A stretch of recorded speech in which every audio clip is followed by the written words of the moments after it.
The Podbreed Network is strictly for the small podcasts that are up and coming in the vast world of podcasting. Podbreed is made up of many diverse podcasts, coming together to achieve the same goal of being the best damn podcast network on the planet. Find out more at podbreed.com.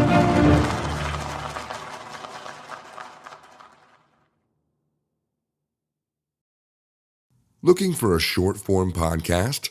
10 minutes or less, 3 days a week. The female-hosted podcast you didn't know you needed. You're listening to Drea's Point of View with your hostess, Drea. For many people, this time of year isn't the happiest. We are grieving loved ones. We don't have enough money to take advantage of certain things. And there's a lot of pressure to feel a certain way.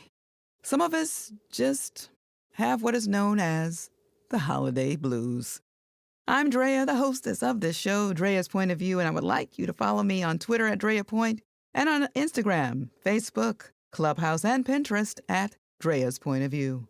I read a post about holiday triggers, and I thought how so many of us have them every year but don't know what to do about them. Some are being around family members who have different political beliefs. Being expected to be something you were when you were younger, like your parents, therapist, or the scapegoat. Going back to the house you grew up in, and everyone didn't have a great childhood. You have family commenting on your appearance or marital status. You're being reminded to keep quiet about a family secret, or simply just not feeling in the holiday spirit. Call it a Grinch if you want, but I think everyone should be allowed to feel how they want to feel. A lack of sleep can cause people to be stressed around the holidays. Most people, including myself, tend to work more, and we want to tie up some loose ends before the year's end.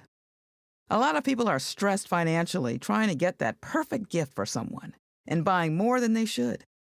I can't relate to that one because there's no way I'm going into debt for anybody. Not when there are so many practical gifts to give, like a gift card or a subscription to something. Aside from talking to a doctor to cope, you can help make this time of year easier to deal with by drinking less. Alcohol is known to be a depressant, and lowering your intake when you're out and not buying anything to keep around the house. Research shows that exercising more plays a part in your depression.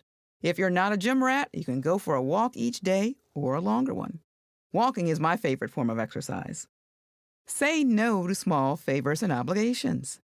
This time of year, there are a lot of events, so not putting too many things on your calendar may help. Find time for yourself. Listen to music. Binge on your favorite podcast, Drea's Point of View. You can read a book. Or just relaxing every day is important in lowering depression this time of year. So often we get caught up in the hustle and bustle that we don't take time for ourselves. Not isolating yourself is key. I've been guilty of this, especially when it gets cold out. It's easy to not want to go anywhere and disconnect from the world because this time of year can be chaotic. A lot of places are looking for volunteers like homeless shelters.